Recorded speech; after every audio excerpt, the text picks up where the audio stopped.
Rudolph the Red-Nosed Reindeer is bad. All the things are bad. There are no good things. I'm white, and I've got everything I need. No one clutches their purses when they're in a room alone with me. And I can drive for any neighborhood I please at any hour, and the police don't do a thing. So if I see a penny on the ground, I leave it alone and fucking flip it. I'm a straight white male in America. I got everything I need. I'm a guy getting paid more than a girl with a degree. And I can walk down the streets after dark, no one wants to rape me. And I can get a girl pregnant and just as easily flee. Just like my straight white male dad did to me. So if I see a penny on the ground, I leave it alone and fucking flip it. I'm a straight white male in America. I've got all the luck I need. I've got a pile of broken mirrors and I'm walking under ladders and I'm spilling tons of salt, but to me that doesn't matter, cause my skin and my gender and my orientation are the best things to have if you live in this nation. I recommend it highly.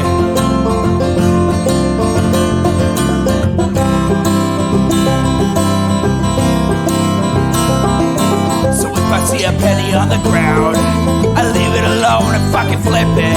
I'm a straight white male in America.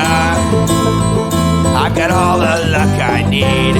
Shit's gonna work out for me, cause I'm a straight white male in America. I've got all the luck I need. Hello and welcome to the Intellectual Dollar Tree. We do the show live every Wednesday, 7 p.m. Pacific, right here on Twitch, twitch.tv/Echoplex Media. When the pod of this comes out, the pod from last night's show will be out. We had Sweet Haya in for a live performance and interview, and it was quite good. My Kung Fu is the best. We had bass guitar, vocals, another guitar, and a trombone all in the studio here. It was amazing. So, I think you might be muted. Oh, no, I just haven't turned you on. Nope. I was saying I saw your new mixer. That thing is awesome. Yeah, for $150, it's great. Yeah. My mixer is only like 6-channel. So oh, well, that's not even like we that. don't even use that for the pod. The one here is 18. Damn. Yeah. But anyway, that's neither here nor there. Make sure you check out the episode of Local Love with Sweet Haya. It'll be out on your podcatchers tomorrow if you're watching live, and it'll be out on your podcatchers yesterday if you are checking out the podcast. I'm producer Dave. You can find me on Grindr. And I am HK Perrin. You can find me on Mastodon at port87.social/hparent. Yeah, no K in that, just H Perrin. Well, so you picked the thing from a list of horrible things this evening. And it looks like we're going to do Tiny Dancer Ben and Mr. Quest Statement himself, Lex Fridman. All right. This is going to be interesting. I think looks like we tried to start watching some of this late night one night, but I don't recall. So whatever, we're going to do an episode on it. The great lie we tell ourselves is that people who are evil are not like us. They're a class apart. Everybody in history who has sinned is a person who's very different from me. Robert George, the philosopher over at Princeton, he's fond of doing a sort of. Is that what I tell myself? I don't even consider sin a thing. In Alabama in 1861. Yeah, it's weird. This is the you know how at the beginning they put a few highlights or whatever. That's what this is. Apparently, this is the highlight of the conversation. The best protection against evil is recognizing that it lies in every human heart and the possibility that it takes you over. Do you ever sit back, in the quiet of your own mind and think, am I participating in evil? I think I just have blood in my heart. The following is a conversation with Ben Shapiro, a conservative political commentator, and cholesterol, host of the Ben Shapiro Show. Why does Lex always look like he borrowed his dad's suit? Co-founder of the Daily Wire and author of several books, including The Authoritarian Moment, The Right Side of History, and Facts Don't Care About Your Feelings. Whatever your political leanings, I humbly ask that you try to put those aside and listen with an open mind, Nope. trying to give the most charitable interpretation of the words we say. This is I I mean, asking- my mind is always open. I just understand how to recognize bullshit. And like this is like also sort of asking his audience to like forget everything they've ever learned in the past about Tiny Dancer Ben Shapiro in a way. Yeah. general for this podcast, whether the And notice they didn't guest mention any of Shapiro Ben's fiction books. or Alexandria Ocasio-Cortez, Donald Trump or Barack Obama. I will talk to everyone from every side, from the far But left you block anybody on Twitter who claps back at you. to the far right, Oh, who are your far left? Which far left people have you brought on, Lex? from presidents to prisoners, from artists to scientists, from the powerful to the powerless, because we are all human, all capable of good and evil, all with fascinating. Remember when people used to have to make those VHS tapes for those dating services? Mm-hmm. This is what that is. Lex is asking you out on a VHS ideas tape. to explore. I seek only to understand, and in so doing, hopefully add a bit of love to the world. This is the Lex Friedman podcast. To support it, please check out our sponsors in the description. And now, Well, like, why would dear he think that friends, he's adding a little bit of respect. love to the world by having fucking Ben Shapiro on? Because he's going to treat Ben Shapiro with respect and kindness, right? I think that's like it's so weird. This guy is like one of the most robotic motherfuckers in the world. He's always talking about love and shit. It's so strange. Maybe like he's talking about love as like an abstract concept or something. Because this is just this dude's a robot. This dude doesn't just work on AI. This dude is AI. Ben Shapiro. Let's start with a difficult topic. What do you think about the comments made by Ye, formerly known as Kanye West, about Jewish people? They're awful. That's not a and difficult topic. anti-Semitic. Right?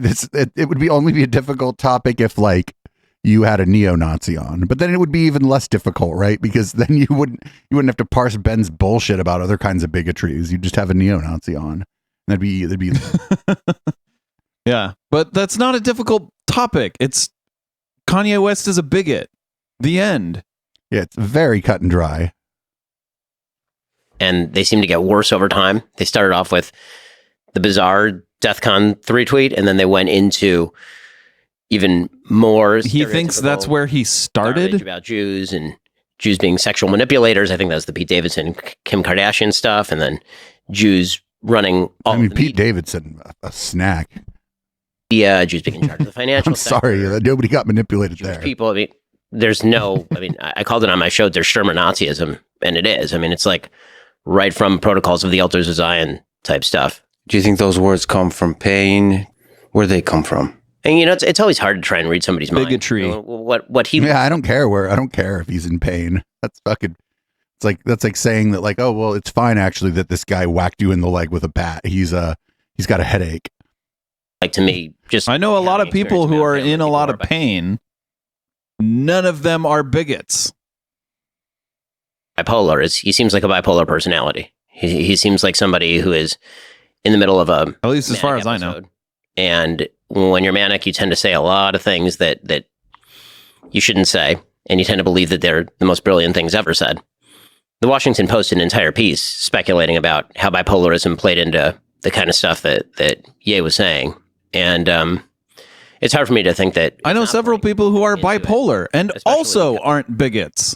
Yeah, this stuff drives me nuts because like the people with there's two places where this drives me nuts. One is this stuff where people who have mental illness are more often the subject of bigotry than the purveyors of it. And the other one is it's just school shootings where they're like, oh, they were mentally ill. It's like, well, most mentally ill people don't do any of this stuff, and people with mental illness again are more likely to be the victims of violent crime than the perpetrators.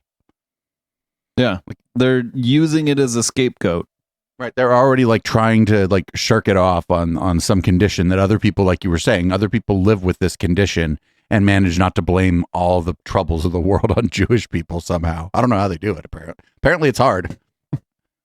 because even if he is an anti-Semite, and I have no reason to suspect he's not, given all of his comments, if he had an ounce of common sense, he would stop at a certain point. And bipolarism tends to drive you well past the If point you of had an ounce of common sense, you wouldn't be anti-Semitic. Right? You wouldn't believe this crap. applies.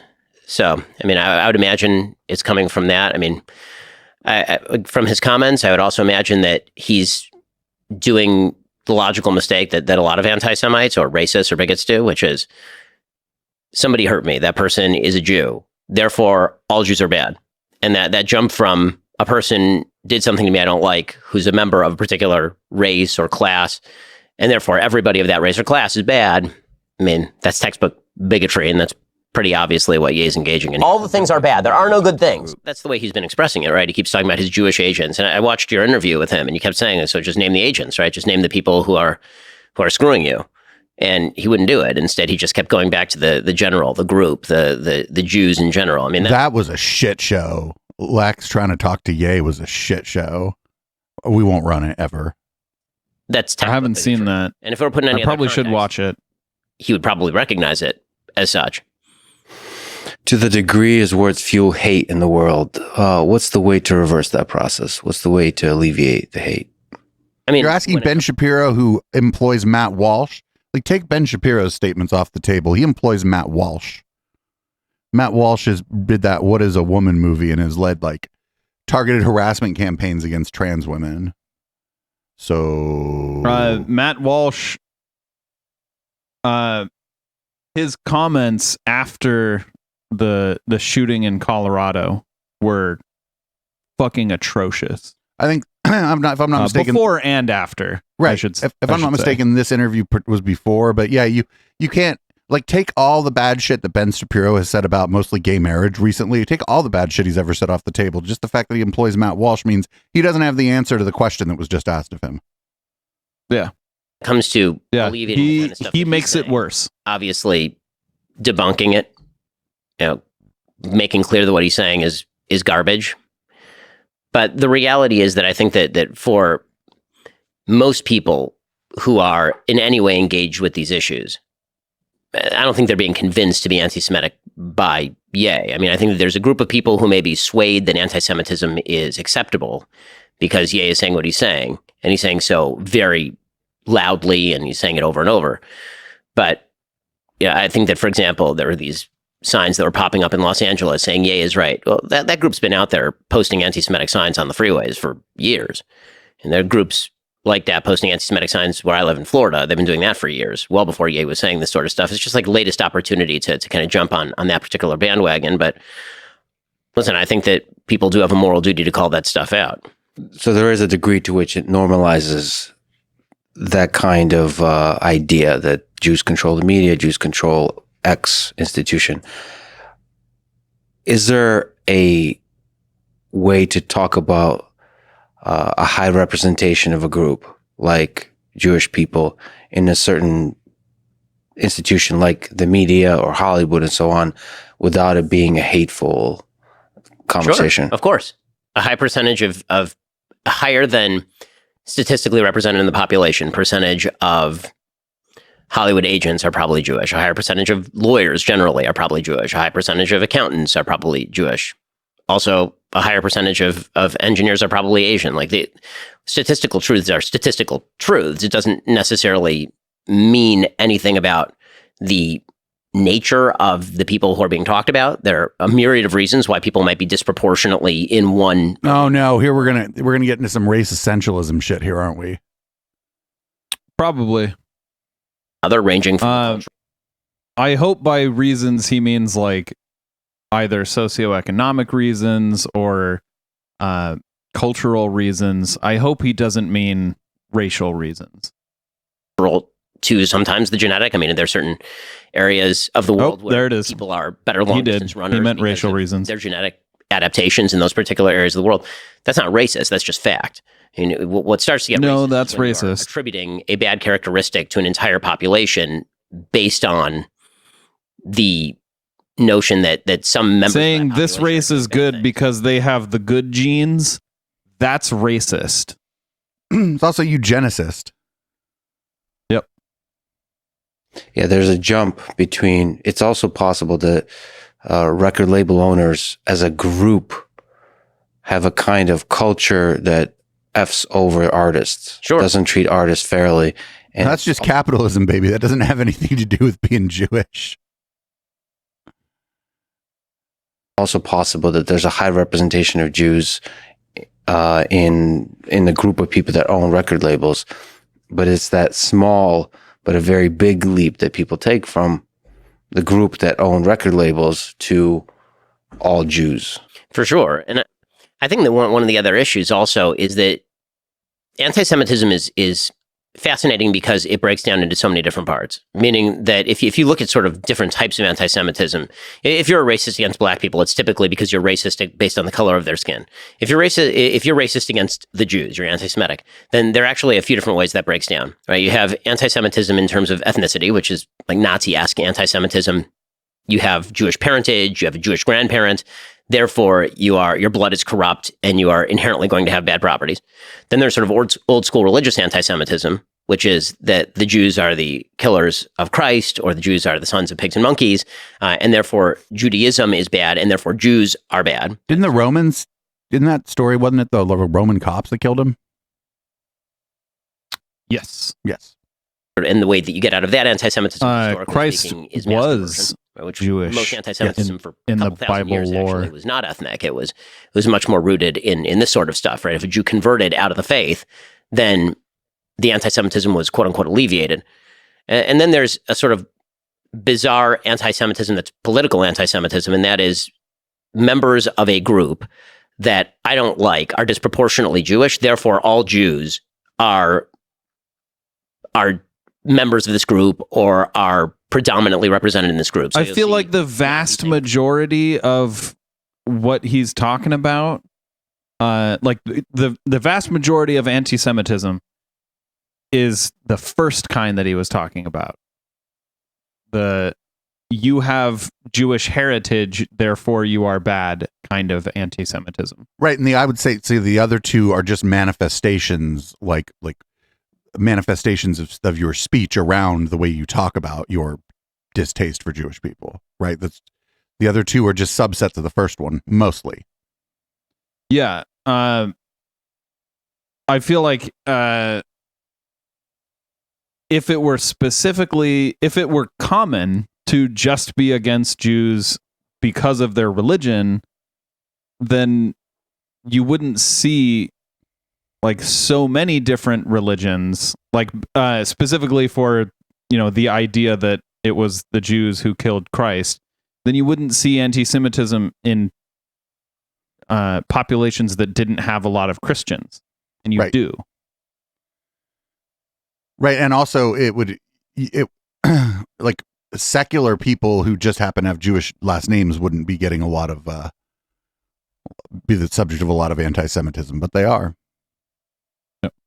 The communists are Jews. You'll see communists saying the Nazis are Jews, or you'll see communists saying that the capitalists, rather, are Jews. And so that's the weird thing about anti-Semitism. It's kind of like... I don't think anyone says the Nazis are a big Jews. Conspiracy theory. Unlike a lot of other forms of racism, which are not really conspiracy theory, anti-Semitism tends to be a conspiracy theory about the levers of power being controlled by a shadowy cadre of people who are getting together behind closed doors to control things. Yeah, I'm stunned that he didn't bring up like opposition to the... he would have worded it differently, but I would call it opposition to the actions of the nation state of Israel. I'm stunned that he didn't bring that up as a type of anti-Semitism. When he said political anti-Semitism, I was thinking to myself, oh, here we go.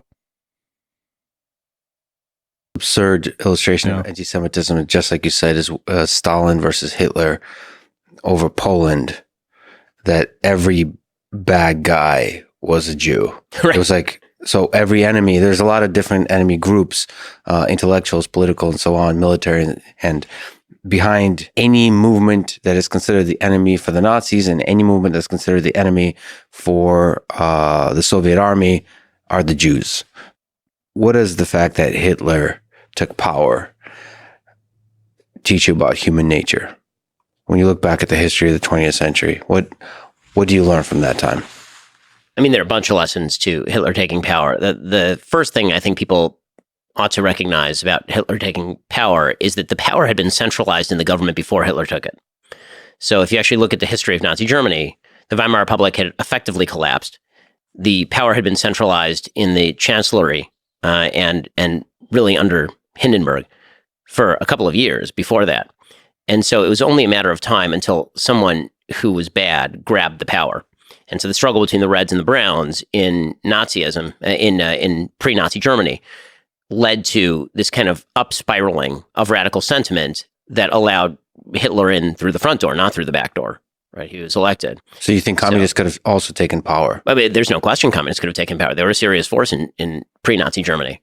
Do you think there was an underlying current that would have led to an atrocity if the communists had taken power? Wouldn't have been quite the same atrocity, but obviously the communists in Soviet Russia at exactly this time were committing the Holodomor. Yeah. Right. So it was there were very few good guys in terms of good parties. The moderate parties were being dragged by the radicals into alliance with them to prevent the worst case scenario from the other. This is a lot of speculation. And not for nothing, it sounds almost like he's talking about himself and his project in a way where the moderates are being pulled into like more radical right-wing politics by people like Ben Shapiro. Yeah. I'm sort of fascinated by the history of this period because it really does speak to how does a democracy break down. I mean, the 20s Weimar Republic was a very liberal democracy. How does a liberal democracy break down into complete fascism and then into genocide? And there's a character who was very prominent in the history of that time, named Franz von Papen, who was actually the second to last chancellor of the Republic before Hitler. So he was the chancellor, and then he handed over to Schleicher, and then Schleicher ended up collapsing, and that ended up handing power over to Hitler. It was Papen who had stumped for Hitler to become chancellor. Papen was a Catholic Democrat. He didn't like Hitler. He thought that Hitler was a radical and a nut job. But he also thought that Hitler, being a buffoon as he saw it, was going to essentially be usable by the right forces in order to prevent the communists from taking power, maybe in order to restore some sort of legitimacy to the regime because he was popular, in order for Papen to retain power himself. And then immediately after Hitler taking power, Hitler basically kills all of Papen's friends. Papen, out of quote-unquote loyalty, stays on. He ends up helping the Anschluss in Austria. All this stuff is really interesting, mainly because what it speaks to is the great lie we tell ourselves is that people who are evil are not like us. They're a class apart. People who do evil things, people who support evil. I feel like he doesn't see the comparison here between the idea of Hitler being like the useful idiot that the party can use to drum up support for itself, and then Hitler taking the reins and going way too far. He doesn't see the comparison between that and Trump. I mean, obviously, I'm not saying Trump is the same thing, but that is how the Republican Party treated Trump. Everyone fell in line as soon as they realized that the extremes of their party were coalescing behind him. That's true. I mean, and we don't know what would have happened if Trump hadn't been stopped. I mean, I don't think it would have been camps within, that the short amount of time that he had to be the president, but who knows what the fucking next person would have done, That's we everybody came very close to I mean, there were a handful of people who essentially kept us from the brink. Yeah. That's what I feel like. I feel like we came a lot closer to a much more devastating blow to our democracy than people realize. Or maybe people do realize it. But we came incredibly close to a major, major crisis and quite possibly a civil war. I mean, arguably, we're still close to a civil war. Yeah, and not for nothing, like we're probably some of the key people who were in place and able to say no and put the brakes on things. We're probably never going to know most of their names, honestly. Yeah, unfortunately, we do know several of them, and kudos to them. Even the Republicans who I would vehemently disagree with politically, when the time came, a lot of them stepped up to the plate and were able to get the job done, you know? Right. Even if their reasons weren't like necessarily altruistic or whatever, if they were like, I don't want to be on this fucking train. If it ever completely goes off the rails and all of us have to, atone for what we've done, even if it was just self-preservation that they acted out of, or for like their legacy or whatever, even if it was selfish reasons. Yeah. It's just, but for like a handful of people, things would have gone much worse. Yep. And Trump's pressure campaign was massive. Like, he put a lot of pressure on those Republicans. So good for them. Everybody in history who has sinned is a person who's very different from me. Robert George, the philosopher over at Princeton, he's fond of doing a sort of thought experiment in his classes where he asks people to raise their hand if they had lived in Alabama in 1861. How many of you would be abolitionists? And everybody raises their hand. And he says, of course, that's not true. Of course, that's not true. Well, you'd be a different person if you were in like the 1860s. You wouldn't. The odds of you being the same person, that's impossible. Your parents wouldn't be alive. So like that's a dumb question. The best protection against evil is recognizing that it lies in every human heart and the possibility that it takes you over.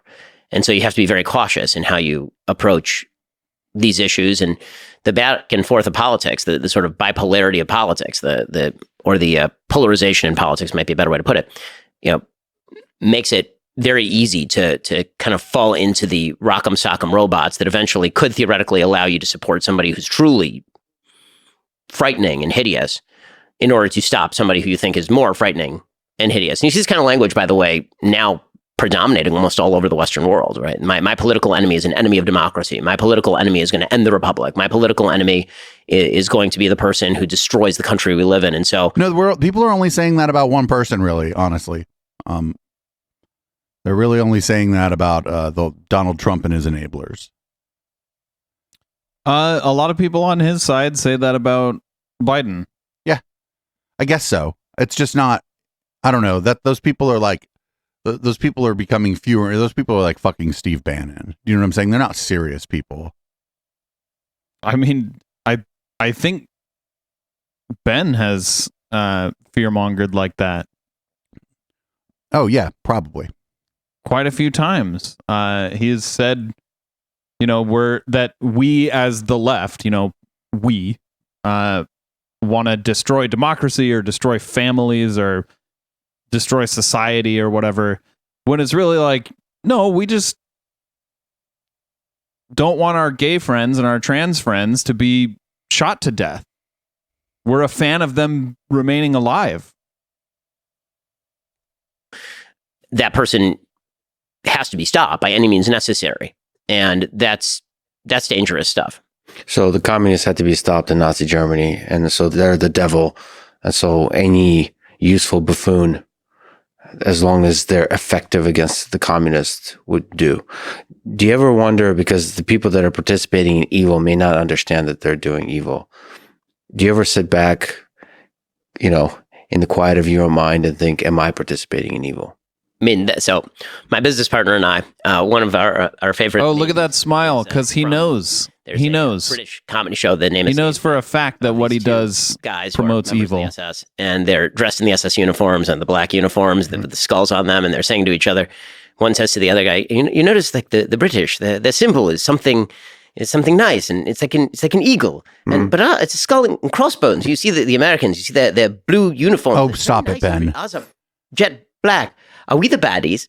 And that's it. Oh, are you kidding me? Get the fuck out. The truth is, we look back at the Nazis and we say, well, of course they were the baddies. They wore black uniforms, and they had jackboots, and they had this and that. And of course they were the bad guys. But evil rarely presents its face so clearly. So yeah, I mean, I think that you have to constantly be thinking along those lines, and hopefully you try to avoid it. You can only do the best that a human being can do. But yeah, I mean, the answer is yes. I would say that I spend an inordinate amount of time reflecting on promoting evil. I'm doing the right thing. And I may not always do the right thing. I'm sure a lot of people think that I'm doing the wrong thing on a daily basis. But it's definitely you may not ever do the right thing, Ben. Historically aware and hopefully morally decent person. Do you think you're mentally strong enough if you realize that you're on the wrong side of history to switch sides. Very few people in history seem to be strong enough to do that. I mean, I think that the answer I hope would be yes. You never know until the time comes and you have to do it. I will say that the answer is absolutely no. And you know how I know that? It's because when he was like, there's something wrong with a woman if her pussy is wet, and everyone was like, what? Excuse me, what, Ben? He was like, well, no. My wife is a doctor, and she also says that it's wrong if her pussy is wet. It's like, oh my God, Ben. And that was just admit you were wrong. Right. And that's a thing like of no real historical consequence, except that it's really funny. And I hope kids have to read about it in history books eventually, but there's like, he can't even admit when he's wrong when it's something that ridiculous. So yeah, I don't think that he would be humble enough to admit that he was wrong ever about anything. Variety of areas is something that I have done before. I'm the only person I've ever heard of in public life who actually has a list on their website of all the dumb, stupid things I've ever said. So where I go through and I either say this is why I still believe this, or this is why what I said was terrible and stupid. Yeah. And I'm sure that list will get a lot longer. Yeah, look forward to new additions to that. Yeah, list. exactly. Yeah, it actually is a super, super long list. People should check it out. And it's quite honest. But like everything on that list is just times he misspoke or worded something in kind of a silly, dumb way. None of the stuff on that list is ever like, I was wrong about this important issue. Mm-hmm. It's like self-deprecating, but only like kind of self-deprecating insofar as like, oh, I said that in a dumb way, you know? It's not, hey, I was wrong, here's the right thing. None of it is like that. Yeah, he specifically asked if you're on the wrong side of history, if you come to realize you're on the wrong side of history, would you be able to admit it and switch sides? And his answer was, oh, well, sometimes I misspeak and I put that on my website. Like, so the answer is no. Oh, it's interesting to ask you, given how pro-life you are, about Ye's comments about comparing the Holocaust to the 900,000 abortions in the United States a year. So I'll take this from two angles. As a pro-life person, I actually didn't find it offensive. Because if you believe, as I do, that unborn and preborn lives deserve protection, then the slaughter of just under 1 million of them every year for the last almost 50 years is a historic tragedy on par with a Holocaust. From the outside perspective, I get why people would say there's a difference. Okay, pause it right here, because that is fucking disgusting. Comparing the Holocaust to an abortion, like, that's fucking disgusting. How can you compare an actual like human life, an actual person who's born and has thoughts and feelings and limbs, who does not have like a tail still, to a fetus who has none of those things, has never thought a thought? Like, how can you compare those things? Well, I mean, like, he just did, even but he's just but one. Can we let him like finish what he was saying before we go after him? Because he also was starting to say like what from the outside perspective, what that is. And so I'd like to like hear what his probably caricature or straw manning of my position on this might be. Okay. Every year for the last almost 50 years is a historic tragedy on par with a Holocaust. From the outside perspective, I get why people would say there's a difference in how people view the preborn as to how people view, say, a 7-year-old who's being killed in the Holocaust. Like the visceral power and evil of the Nazis shoving full-grown human beings and small children into gas chambers can't be compared to a person who, even from a pro-life perspective, may not fully understand the consequences of their own decisions, or from a pro-choice perspective, fully understands the consequences, but just doesn't think that he can't even say it. He can't even say that it's just a fucking clump of cells. It's not a human being. It's a fucking clump of cells. All right. Sure, it has the potential to become a human being. So does cum. And no one cries about tossing out a cum rag. I wasn't offended by Ye's comments in that way, though, because if you're a pro-life human being, then you do think that what's happening is a great tragedy on scale that involves the dehumanization of an entire class of people the preborn. So the philosophically, you understand the comparison. I do. Sure. So in his comments, in the jumping from the individual to the group, I'd like to ask you, you're one of the most effective people in the world at attacking the left. And sometimes it can slip into attacking the group. Do you worry that that's the same kind of oversimplification that Ye is doing about Jewish people that you can sometimes do with the left as a group? So when I speak about the left, I'm speaking about a philosophy.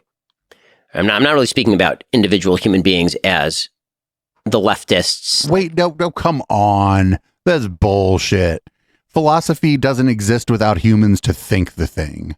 Like, get the fuck out of here. Like, leftist philosophy wouldn't exist if there were nobody to think it. Like, you're talking about a group of people, Ben. It's okay. We talk about groups of people all the time too. I try to be as specific as I can, and I try to like hedge when I'm generalizing, but everybody does this to some extent, and it's fine, actually. Group, and then try to name who the members of this individual group are. I also make a distinction between the left and liberals. There are a lot of people who are liberal who disagree with me on taxes, disagree with me on foreign policy, disagree with me on a lot of things.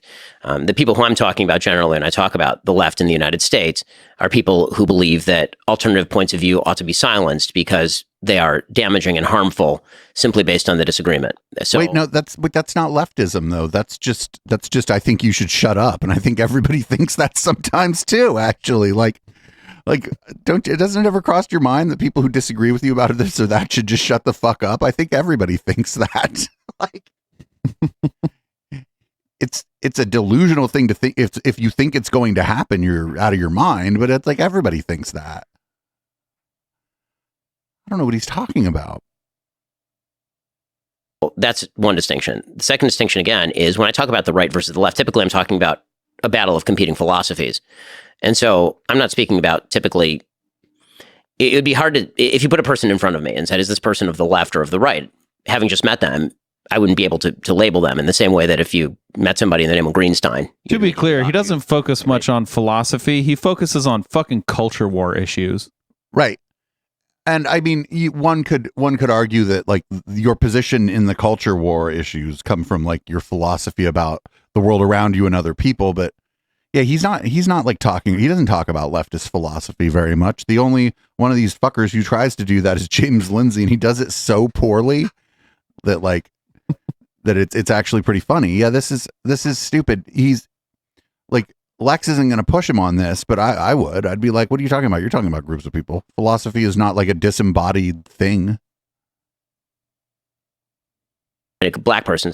And the adherence to a philosophy makes you a member of a group. If I think the philosophy is bad, that doesn't necessarily mean that you as a person are bad, but it does mean that I think your philosophy is bad. Yeah, so the grouping is based on the philosophy versus something like a race, like the color of your skin, or race is in the case of the Jewish people. So it's a different thing.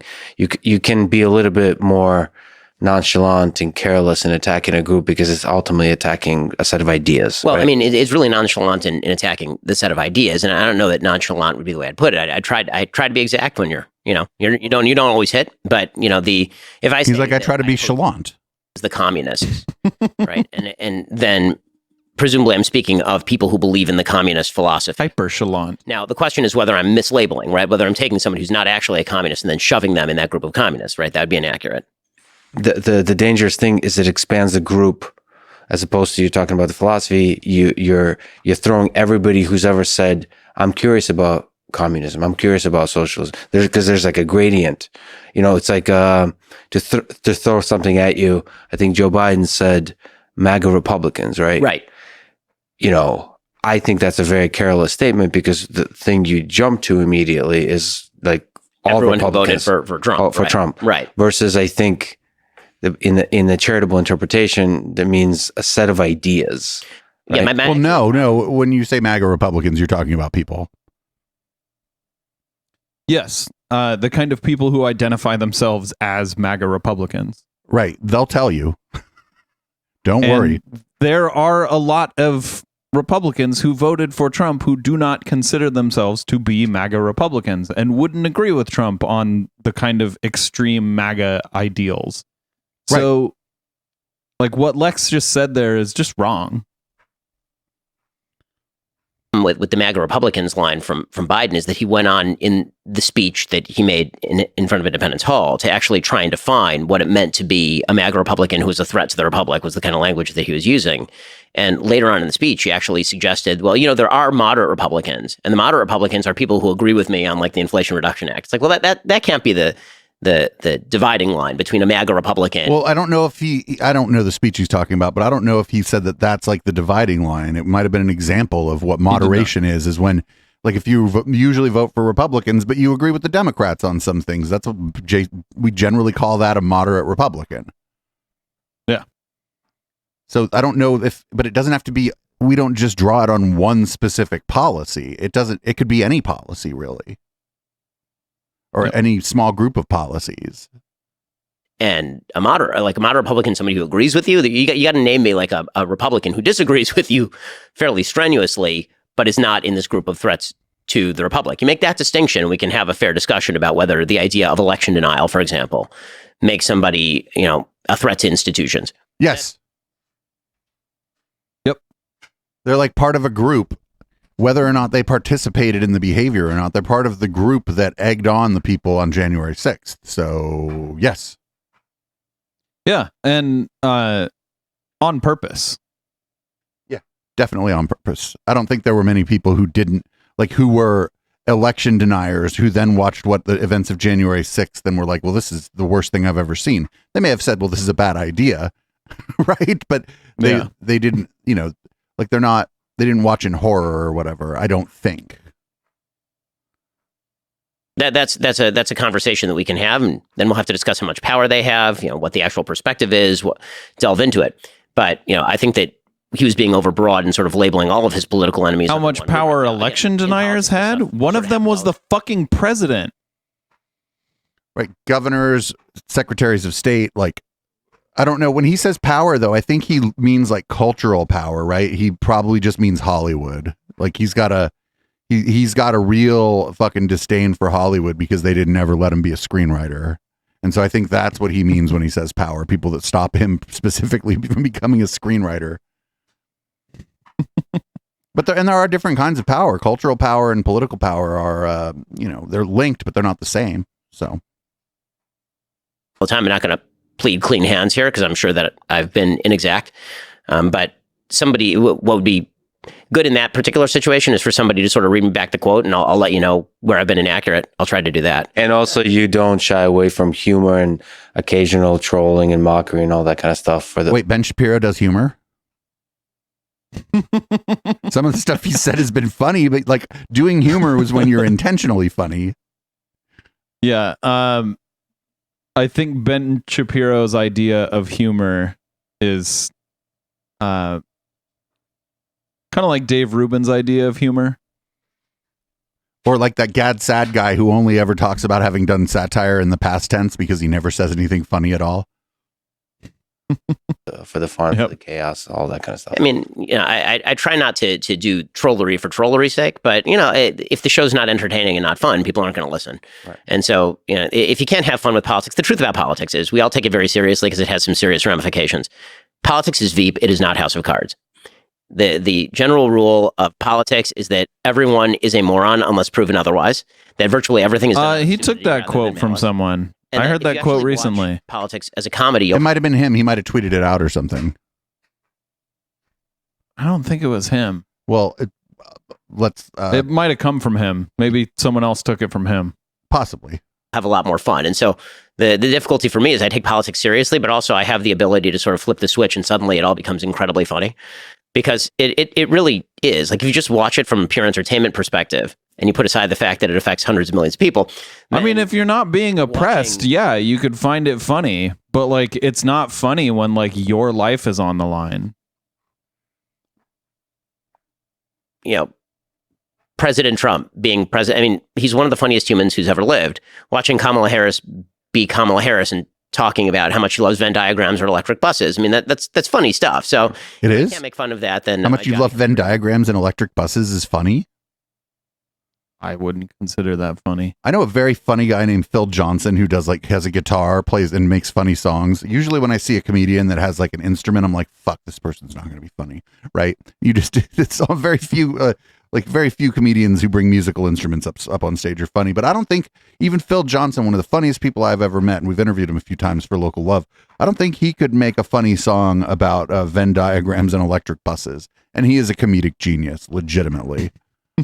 Morose pretty quickly. Yeah, it's funny to figure out what is the perfect balance between seeing the humor and the absurdity of the game of it versus taking it seriously enough because it does affect hundreds of millions of people. It's a weird balance to strike. It's like I am afraid with the internet that everything becomes a joke.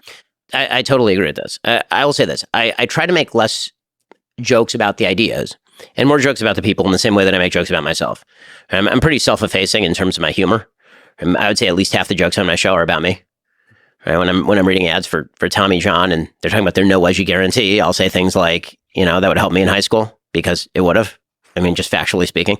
God, that's fucking hilarious. Jesus Christ. He's like I think I'm repurposing. gonna die of laughing. He's like repurposing other jokes other people have made about him, though, right? Those are jokes that people have been making about Ben Shapiro the whole time. So he's like really stealing the anybody who's culturally aware of Ben Shapiro, he's stealing their material when he makes that joke. If I can speak that way about myself, I feel like everybody else can take it as well. Difficult question. In 2017, there was a mosque shooting in Quebec City. 6 people died, 5 others seriously injured. The 27-year-old gunman consumed a lot of content online and checked Twitter accounts a lot of people. But one of the people he checked quite a lot of is you, 93 times in the month leading up to the shooting. If you could talk to that young man, what would you tell him? No, that's not the tough question. The tough question would be, do you feel like the rhetoric you put out there could in some ways radicalize people to violence? That would be the tough question. Or how about, why are you okay with the rhetoric that you put out radicalizing people to violence? Right, but the question is, what would you say to this person? He already done said it to that person. Maybe other young men listening to this that have hate in their heart in that same way. What would you tell them? You're getting it wrong. If anything that I or anyone else in mainstream politics says drives you to violence, you're getting it wrong. You're getting it wrong. Now, again, when it comes to stuff like this, I have a hard and fast rule that I've applied evenly across the spectrum, and that is I never blame people's politics for other people committing acts of violence unless they're actively advocating violence.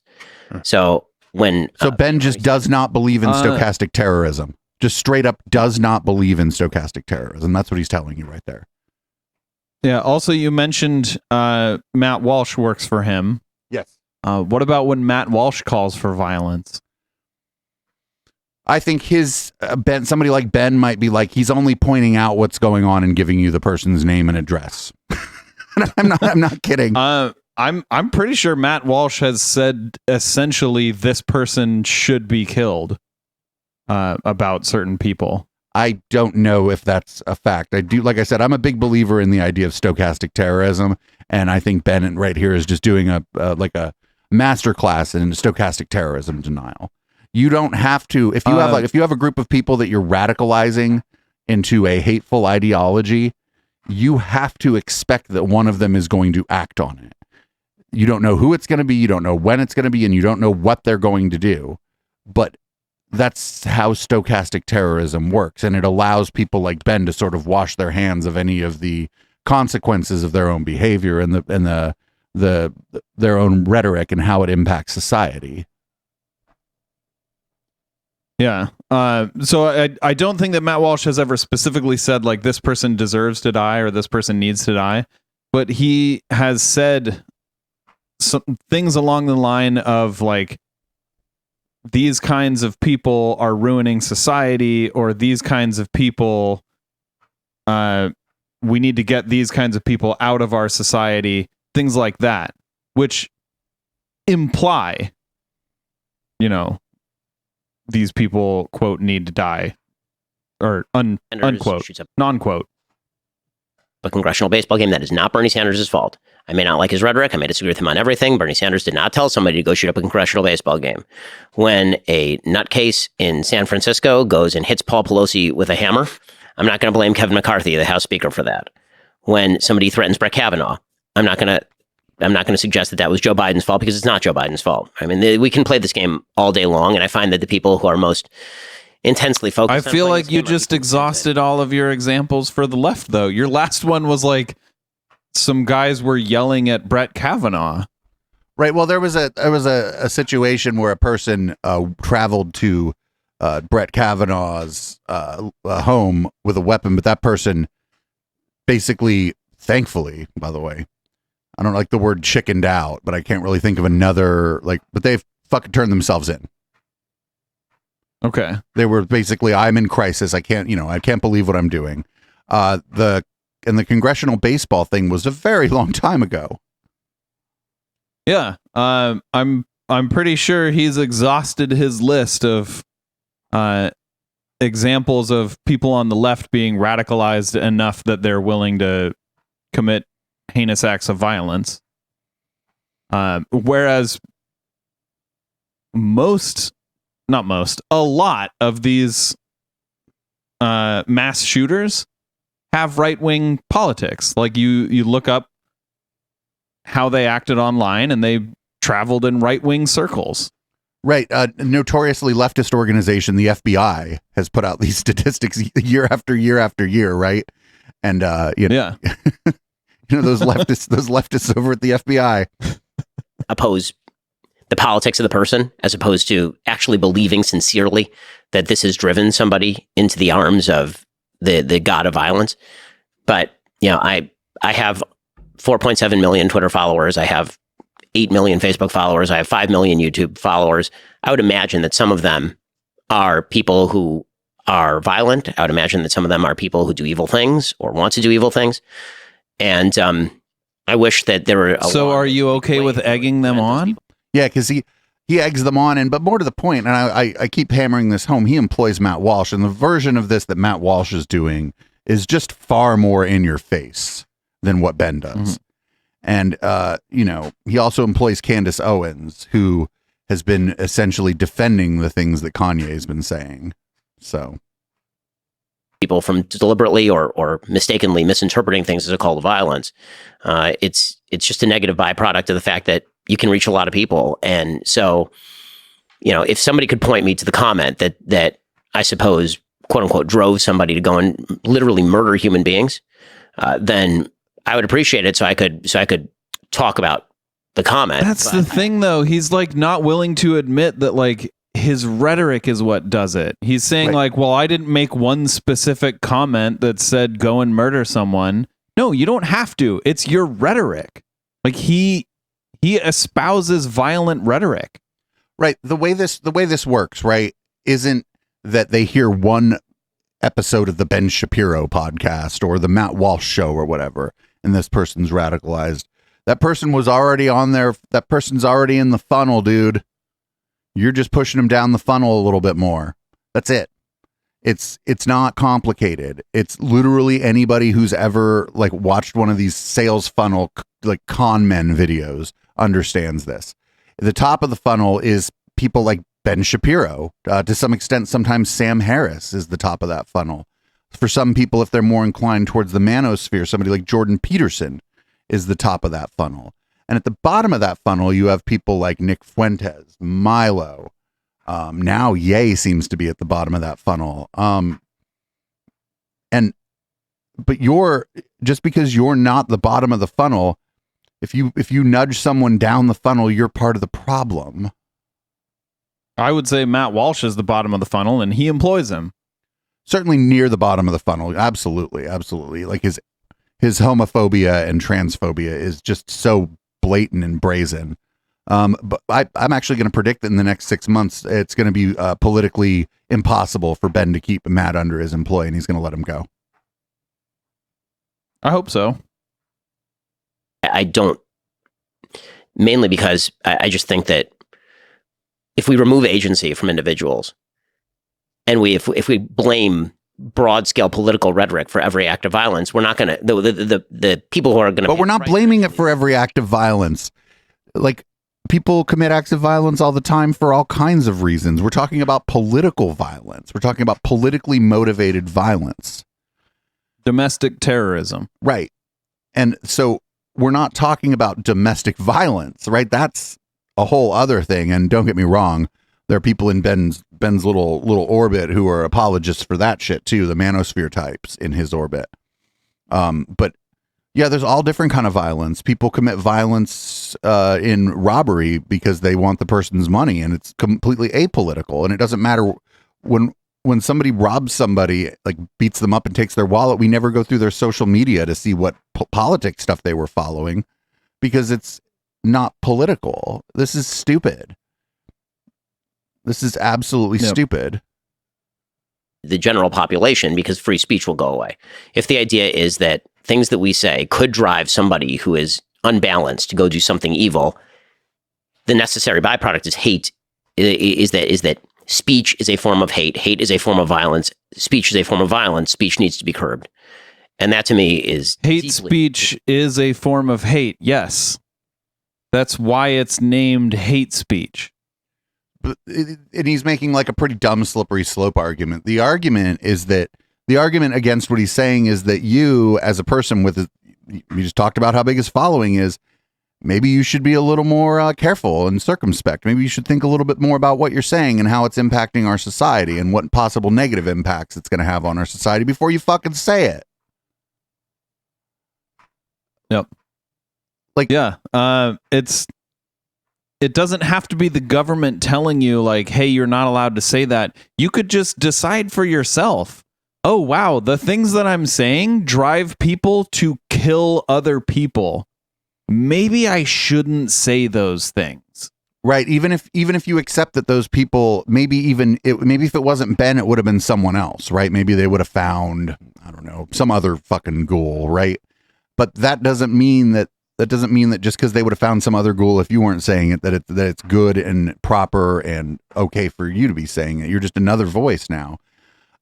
This idea that we should basically, they like to do this. They'll conflate what I'm going to call like cultural accountability with like government suppression of what they're saying. And that's just not the same thing. Disturbing. Yeah. So definitely that 27-year-old man is the only one responsible for the evil he did. But what if he and others like him are not nutcases? What if they're people with pain, with anger in their heart? What would you say to them?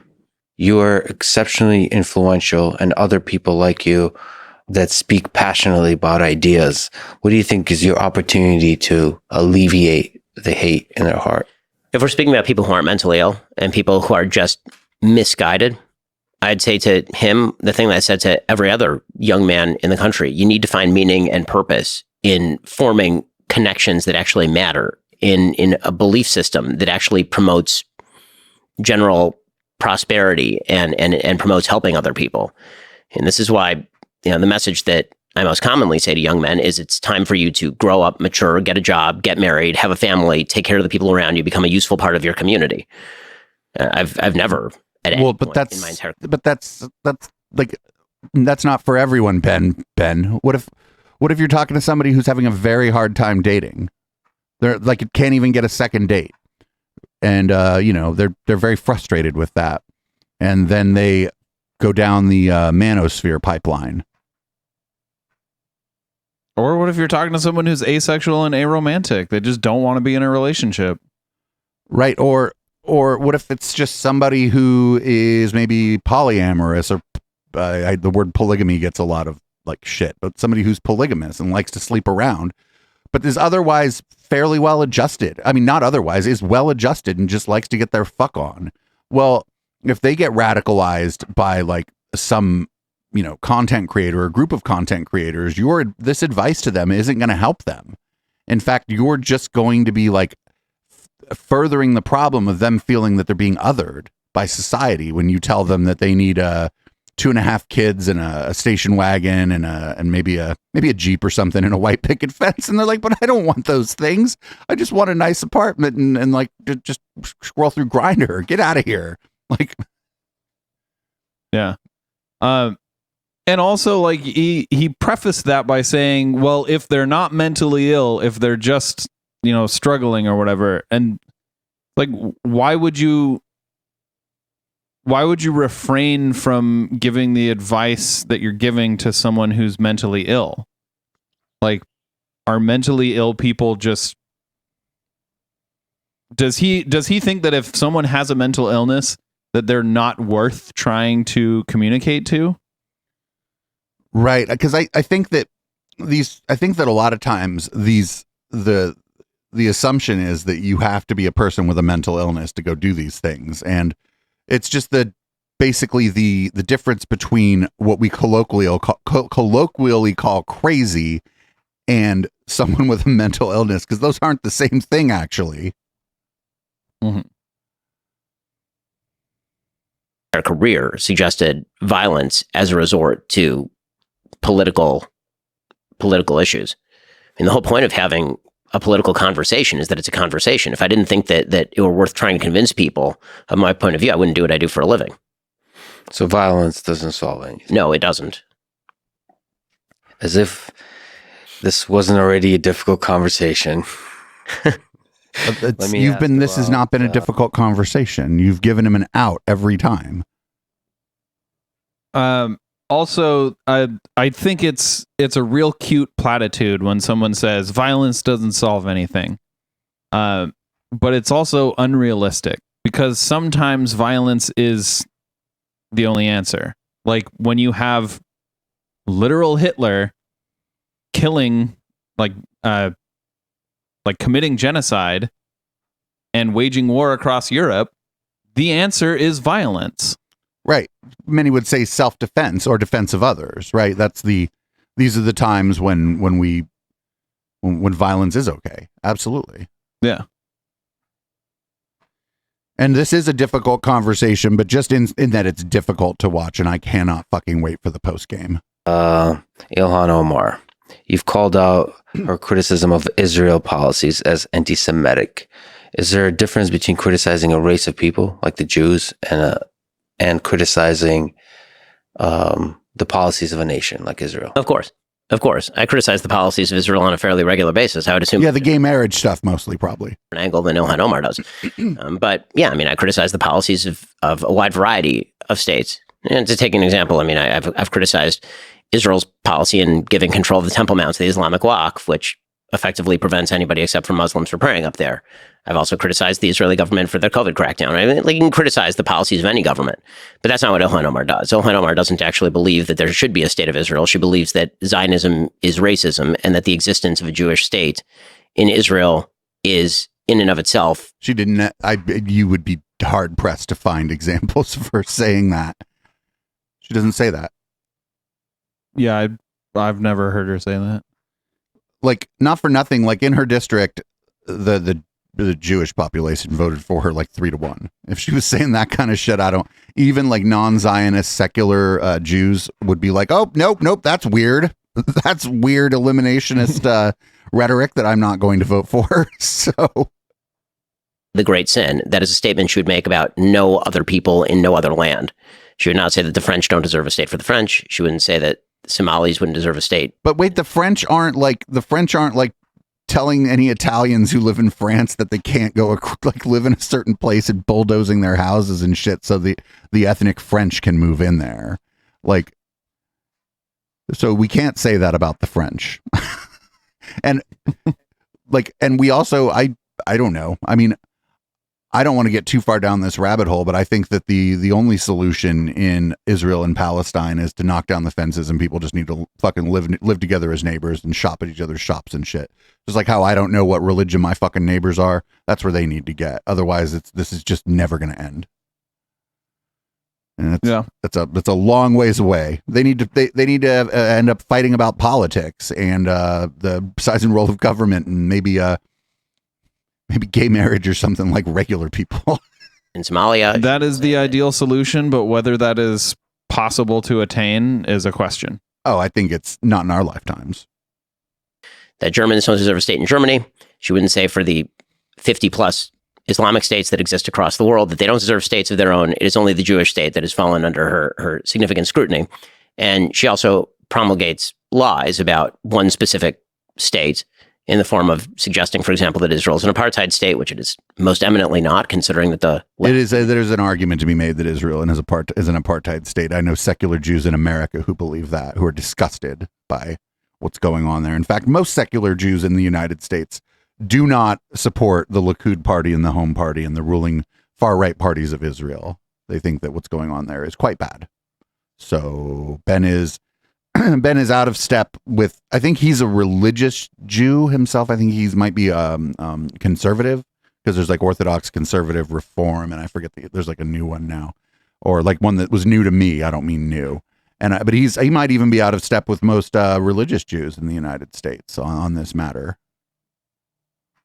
Unity government in Israel included an Arab party, that there are Arabs who sit on the Israeli Supreme Court, and all the rest. And then beyond that, obviously, she's engaged in some of the same sort of anti-Semitic tropes that you heard from Ye, right? The stuff about, it's all about the Benjamins, that American support for Israel is all about the Benjamins.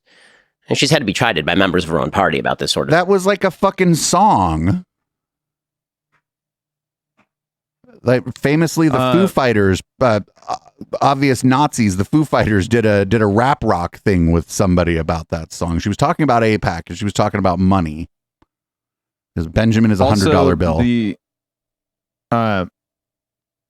Also, like saying she says the same kind of stuff as Kanye, and then giving an example of something that's like probably one of the least controversial things Kanye has said. And, even if he was right and she did say that, she's still not saying she loves Hitler. Okay, so also not for nothing, like AIPAC it's the, American is, I forget what it is now. It's a lobby for the state of Israel in the United States. Most of its donors aren't Jewish. Most of its donors are American Christian Zionists. So what now? Stuff before. Can you empathize with the plight of Palestinian people? Absolutely. I mean, I some of the uglier things that I've ever said in my career are things that I said very early on when I was 17, 18, 19. I started writing syndicated comment when I was 17. I'm now 38. So virtually all the dumb things, I'd say virtually all, many of the dumb things, the plurality of the dumb things that I've said came from the ages of, I would say, 17 to maybe 23. Yeah. And they are rooted, again, in sloppy thinking. I feel terrible for people who have lived under the thumb and currently live under the thumb of Hamas, which is an actual terrorist group. Oh, no. He's saying that I have sympathy or empathy for them because of Hamas, not because of the treatment of the Palestinians by the state of Israel. Oh my God. Yep. Palestinian Authority, which is a corrupt oligarchy that steals money from its people and leaves them in misery, or Islamic Jihad, which is an actual terrorist group. And the basic rule for the region, in my view, is if these groups were willing to make peace with Israel, they would have a state literally tomorrow. And if they are not, then there will be no peace. And it really is that simple. If Israel, the formula that's typically used has become a bit of a... But Israel would also have to be willing to make peace. Right. And with unflinching support from the world's biggest superpower, there's no incentive. There's no pressure on Israel to make peace.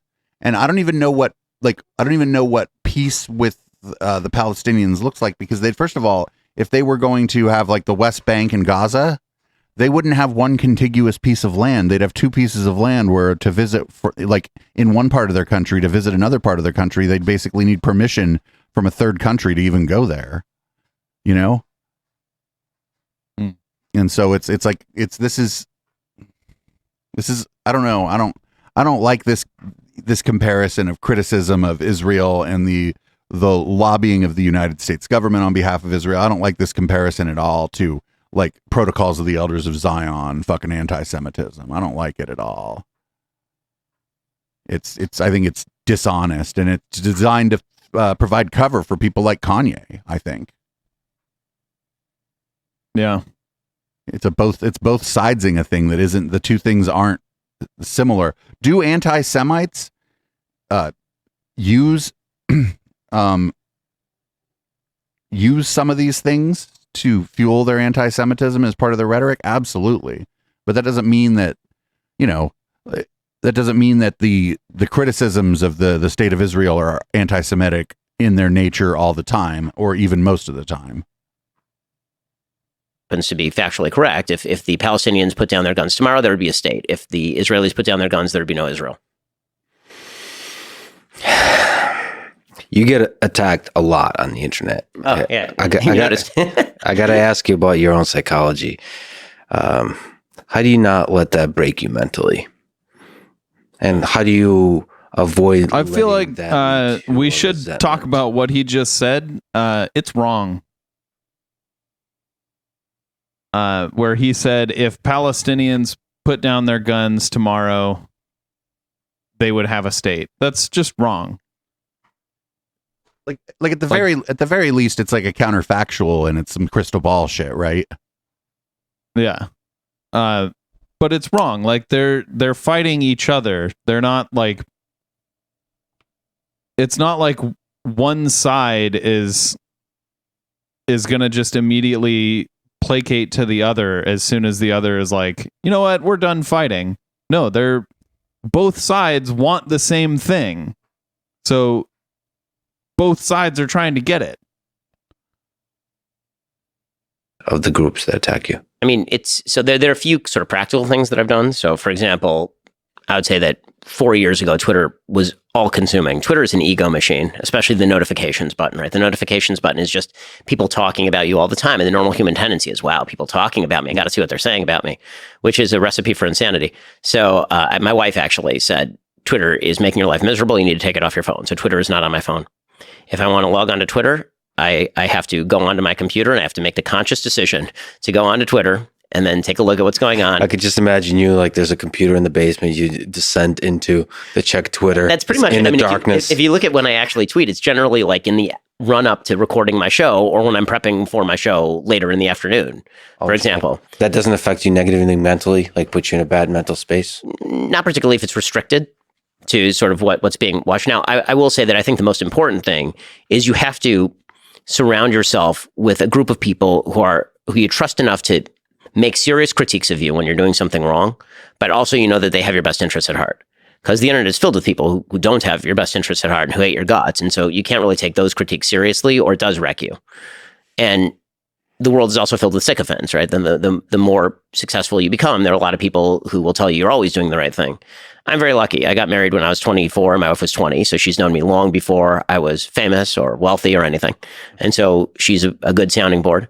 I have a family that's willing to call me out on my bullshit, as you talked to Ye about. I have friends who are able to do that. I try to have open lines of communications with people who I believe have my best interest at heart. But one of the sort of conditions of being friends is that when you see me do something wrong, I'd like for you to let me know that so I can correct it. I don't want to leave bad impressions out there. The sad thing about the internet, just looking at the critiques you get, I see very few critiques from people that actually want you to succeed, want you to grow. I mean, all right, we're going to leave it there. We're going to leave the podcast there. I can't fucking handle this obnoxious conversation anymore. He's like, we're seeing very few critiques from people who want you to succeed. Why the fuck does it matter if I'm criticizing somebody, whether or not I want them to succeed? Is the thing I'm saying true? It's because when you criticize Ben Shapiro, it hurts his fifis. It doesn't matter if it's fact. It hurts his feelings. And feelings are more important to Ben Shapiro than fact. Despite everything he says to the contrary, Ben Shapiro is fucking all about feelings. That I don't know. I'm hesitant to like get into his head that way. Like you were like some people do say that like he makes a lot of emotional appeals to his audience. That's for sure. This crap that Lex does, and I think the IDW all do it. They're like, well, like Eric would say, well, I don't want to listen to criticism from people who don't have my best interest at heart. That's a fucking Eric Weinstein thing, 100%, right? Like, Yeah. when he was like, The focus on ridicule. when he was talking to Sam Harris about Sam Cedar, and it's like, well, like, does it, like, if the thing is funny because the person delivering it is funny, that's okay. Is the thing true? Like, are they telling the truth? Are they giving an accurate representation of what's going on and then making a funny joke about it because it's funny?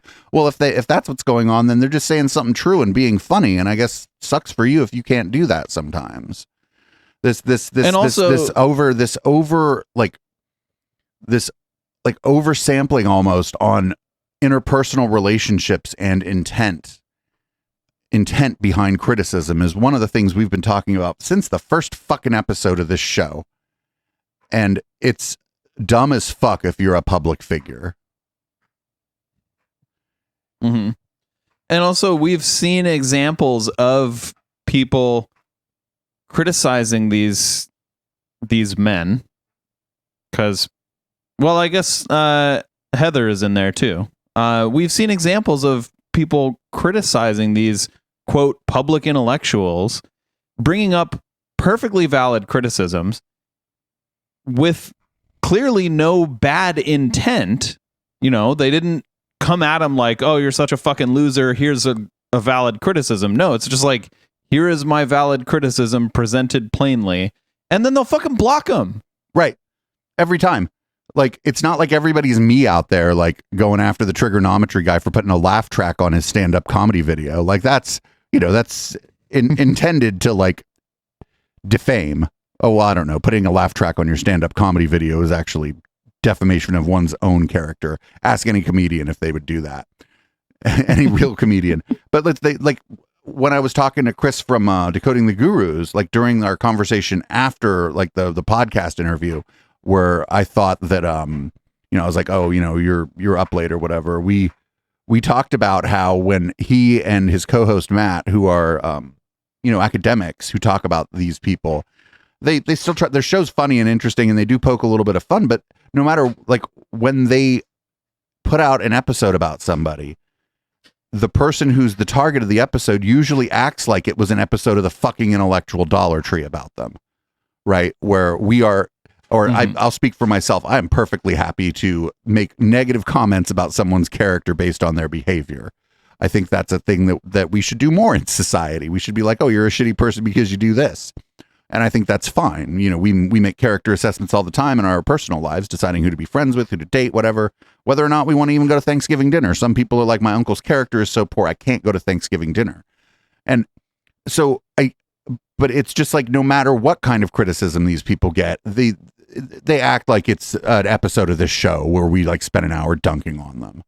And there's space in the criticosphere, as some people call it, for what we're doing. Otherwise, we wouldn't have been able to, you know, build a fairly large podcast audience full of, you know, a lot of the same kinds of people who might listen to Decoding the Gurus or Aaron Rabinowitz's show or even the Conspirituality show.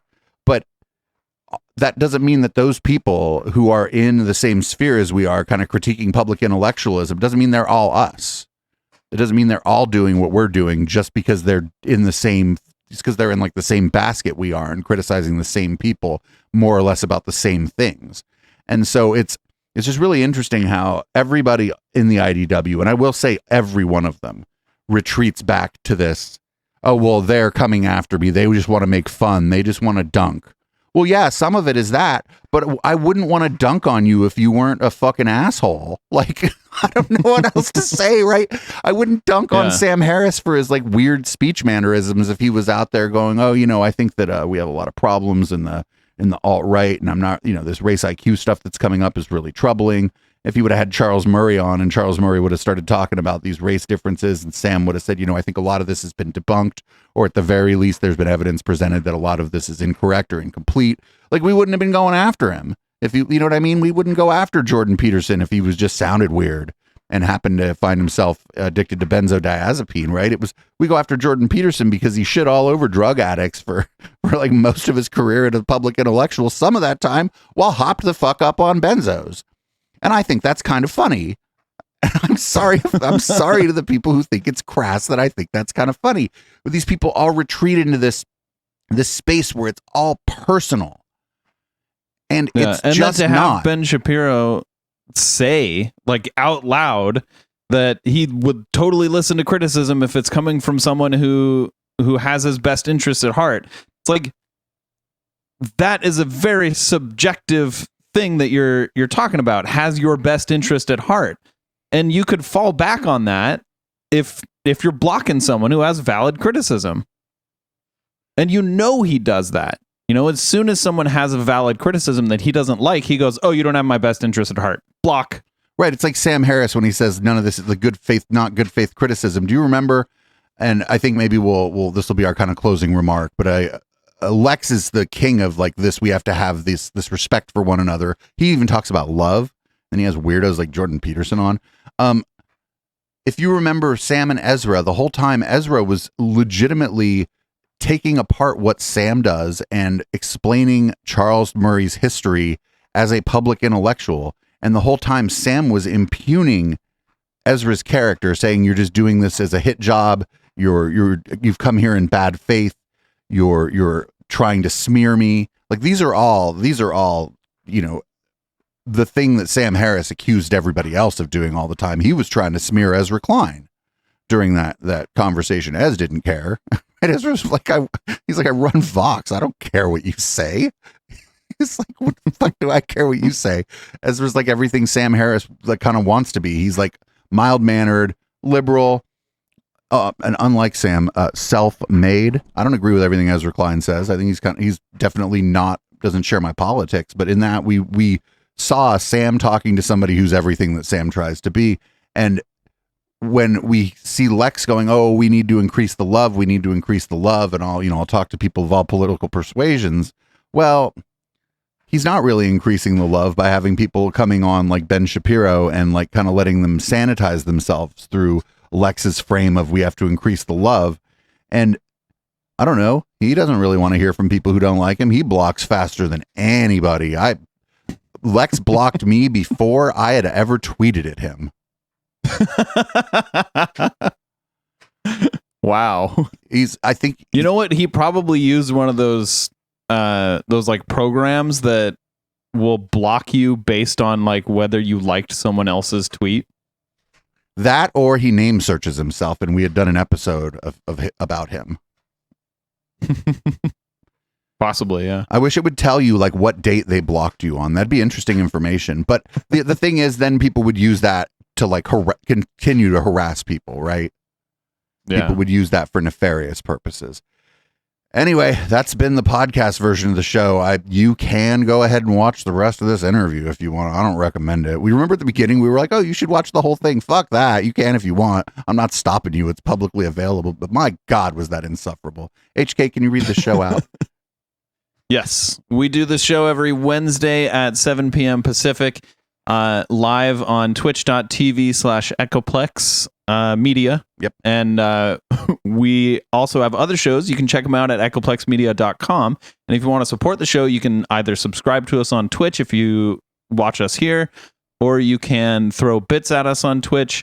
Or we also have a Patreon, which is patreon.com/Echoplex. This is Boomers by Periscope.